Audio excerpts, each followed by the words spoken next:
So, I wanted to speak on what I did my live about. I did my first live on YouTube today, this morning, and I was like, girl, just get on there, because I posted on almost every platform, and I was going to YouTube to post something. I was like, why not just go live? So I was watching a video where this girl was talking about I need to know these people's names. This looks dangerous, but girl, I be witnessing stuff out here on the road. It'd be crazy. But yeah, anywho, this girl was talking about how this tarot reader just recently denounced tarot and went back to Christianity. And if you want to know my thoughts on it, you can go to the live that I posted on YouTube. But I had some follow-up thoughts after the live, because you know my mind just be thinking. And what I started thinking about was this constant need for certainty. This need to know the answers, to have everything figured out before I begin. And I was thinking about how it shows up in different aspects of my life. It shows up when it comes to like my spiritual journey. And if you don't know me, I don't consider myself a Christian. I've been deconstructing for like a decade now. Probably even before that, if you really want to think about it, because I've always had doubts. I've always questioned things. I've been baptized so many different times. Like the journey has been like this. And, you know, that's part of the journey. I don't think it has to look a certain kind of way. Everyone's journey is unique.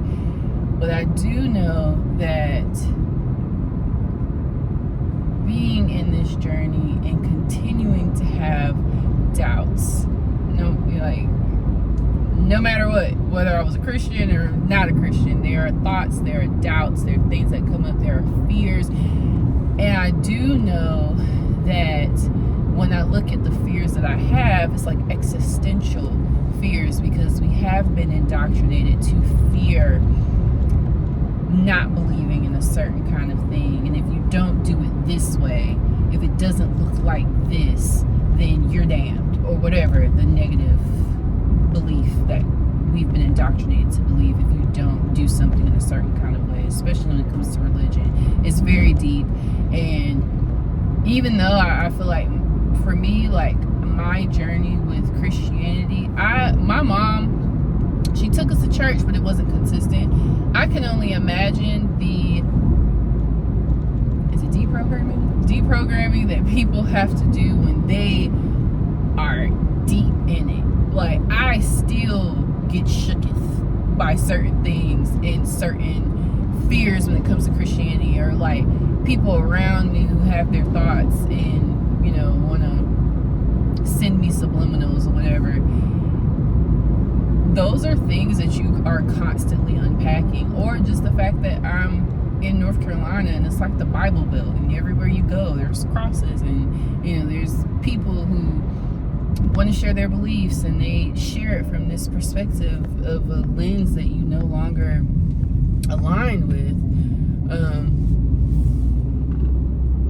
And even though ultimately I feel like a lot of us, we're saying the same thing for the most part, it's just a different language. And for me, sometimes I feel like Christianity is too restrictive and I need something more expansive.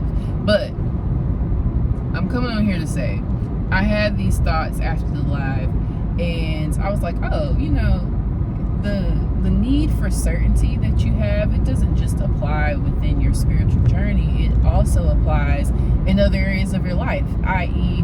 when it comes to you and your creativity.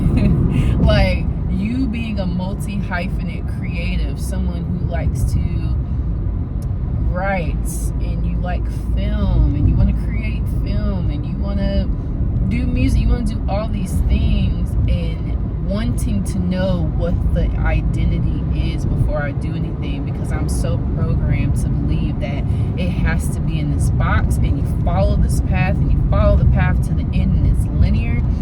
And my career path has not been that, and I'm still unlearning and trying to learn that my path is different, and I'm not going to have that certainty, not yet, and I'm sure maybe it will come. Maybe I can go ahead and claim it. But when it comes to my identity, just allowing myself to be where I am with it, for it to flow how it needs to flow, for me to not put pressure on it, and to be okay with the many things that I enjoy doing. There was something else that wanted to come up, but I lost it. Hopefully it comes back to me. But and that's why I have to continuously, it is not just with life, okay? It's not just with creativity. I also have the same issue when it comes to life. Wanting things to be certain, wanting to be somewhere else and not in my present, because I want my current reality to reflect what it is that I envision for myself. And so sometimes being in a certain state, being where I am, I have to continuously have a practice of presence and gratitude, being where I am and not waiting for this like finished product of myself, but being where I am right here in this moment and being okay with it, being okay with being the finished product right here in this moment, knowing that I have everything that I need. I have this vision of like, okay, so you're a scholar, you are you're an educator, you're a writer, you're a musician, you are a what is it when it comes to film? I'll say vlogger, film creator, whatever. That's still developing. I guess for right now it's a vlogger or whatever. But you're a speaker, you're all these things. How does it come together? I'm trying to figure it out, and it's just like, can you just be here right now? Can you be okay with where you are at this moment without trying to make it be something else, or feeling like you're wrong, or any of that? Just be. And when I allow myself to do that, it always works out better,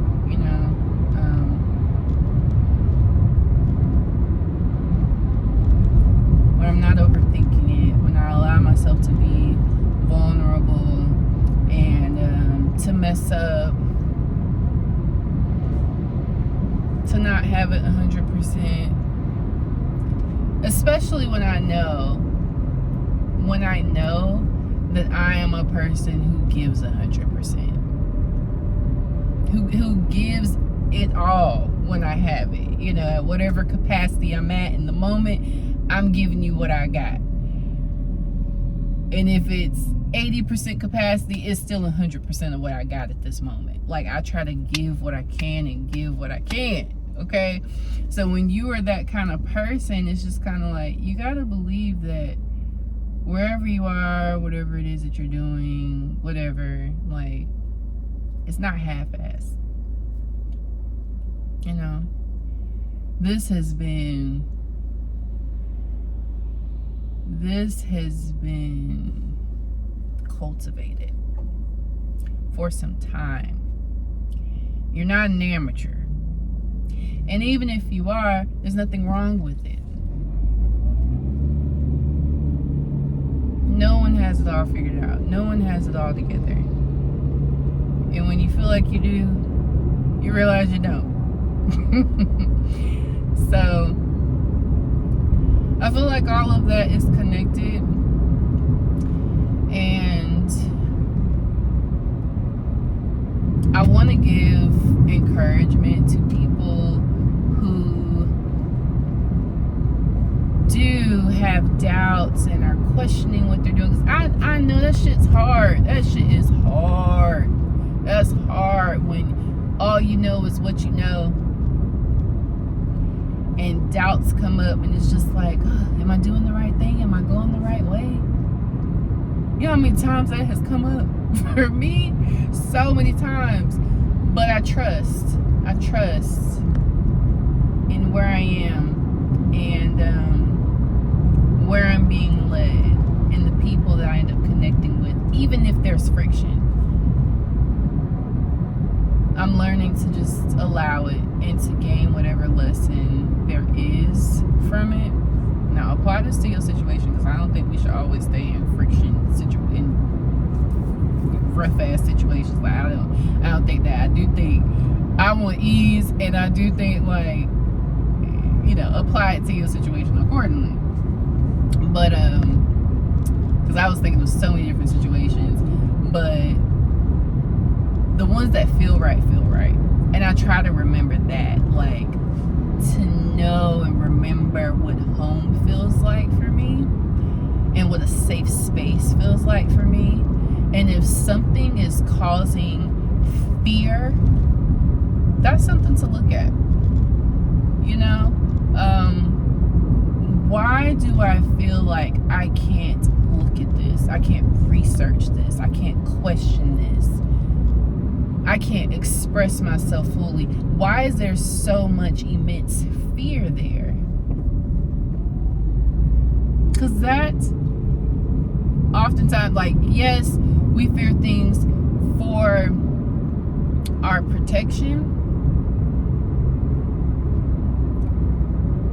but we also fear things to keep us safe and comfortable, and to keep us from,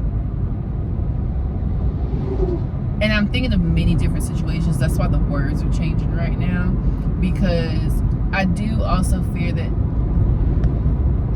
but I think that we fear things because certain things don't want to, let me speak plainly. I guess I feel like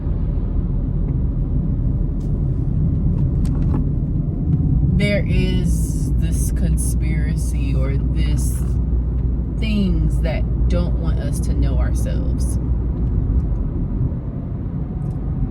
That's what I'm trying to say. I feel like if it's something that makes you feel whole and you aren't harming anyone, physically harming someone, why is it an issue for me to do tarot? I know what the issue is. The issue is the fact that if you are, if you believe in the Bible and you uphold that as your standard structure to go by, then you will take things from out of it to apply to situations to fit your argument.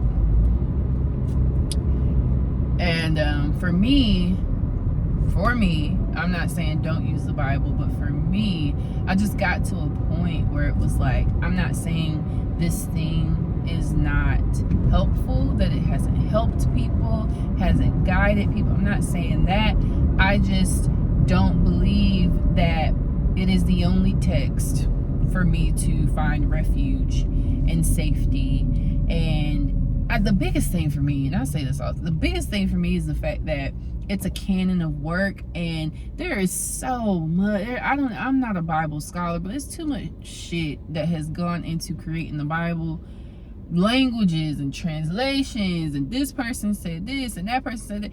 I'm not taking away the fact that it really could be a divine word. I'm not taking that away, because I feel like we're all divine beings. So if you feel spiritually led by whoever to, you know, create this doctrine or this word or whatever, like, I'm not taking that away. But I also think you have to look at the flip side and, like, so that can be a sacred text, so that can be a sacred text, so that can be a sacred text. Not just this one thing, but a multitude of things, a plethora of things. There's no limit to what can be a sacred text.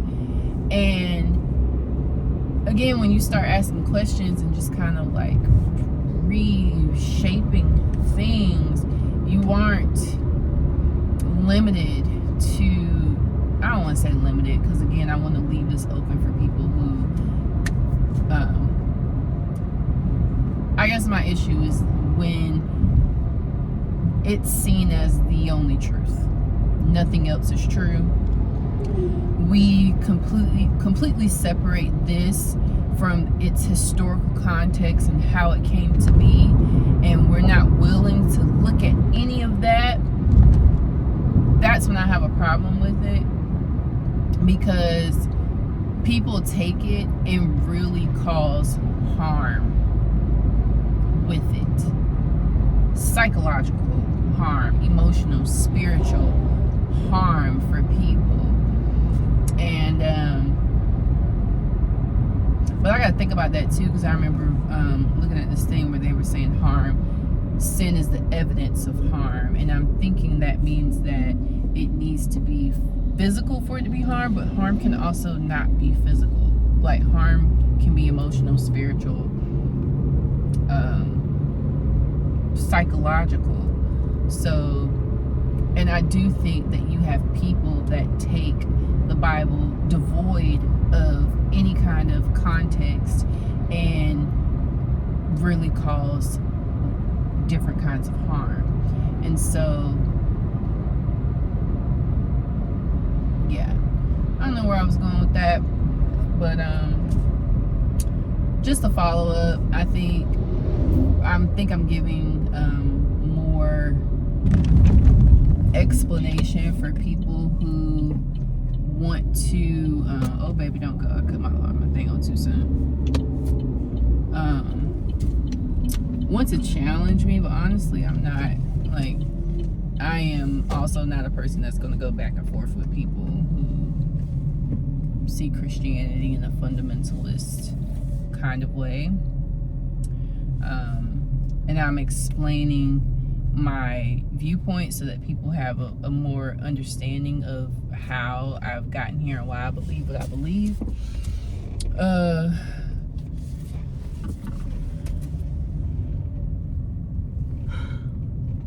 I'm hungry. I'm gonna park in the shade, y'all, because I ain't trying to be in this hot sun. But yeah, so if you didn't catch my live on YouTube. I'm probably gonna post this too, for real. I probably will.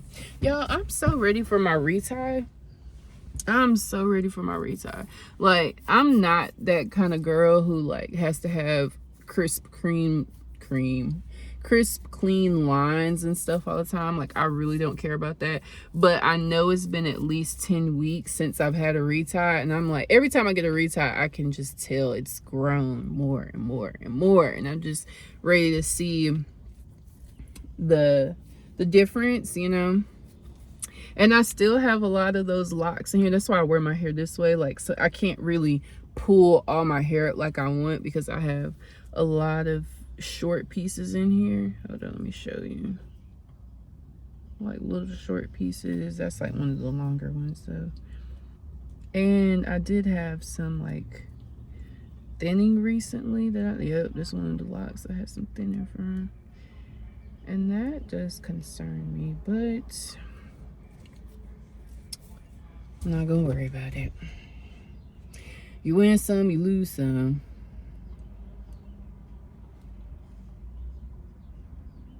I feel good though, y'all. I'm hungry. I feel good. I'm really at a point where I am ready to let go of so many things. And I was journaling about this today, how clarity comes in retrospect. And I do feel like I'm seeing things clearly from this perspective. I held on to a lot of things, and I know that I'm really a loving person, so I know it's a good thing for me. It's good and it's bad at the same time. But what I'm saying is, like, I really try to see the best in people. And there are people who I have been in relationship with, who I saw in a certain way, and I am finally getting to a point where it's like, oh, I see you differently. And it really is helping me to let them go. I know I held them on a pedestal because I did see them in a certain way. Like, you didn't do anything to wrong me. I don't want to say you didn't do anything to wrong me. We all fucked up, you know. But still just being able to see the good and the beauty in these people. And I still don't want to talk down or bad about them or whatever, but again, my perspective has shifted and I'm able to just see them from a different light, and it's helping me to let them go. That's what I'm trying to say. And I think that's a great thing because I think it's a great thing because I'm just ready to release them. I'm just ready to release them. That's really what it is. Because I just feel like, girl, it's going to be a shift.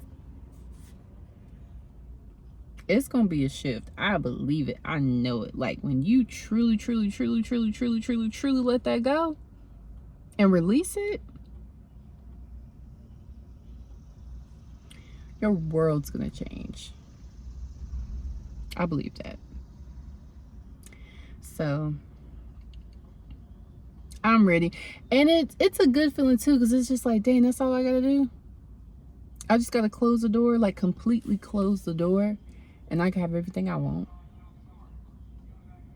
Okay. You're not asking for too much. You're not asking for too much. You ain't asking me to do that crazy shit. You just asking me to close the door to them niggas. That's what you asking me to do. I'll do it. I'll do it. I'm doing it. Okay, I got it. Okay. But yeah, I'm gonna go. Y'all have a great day. I will see y'all soon. We're at 22:11 o'clock. That's a good number.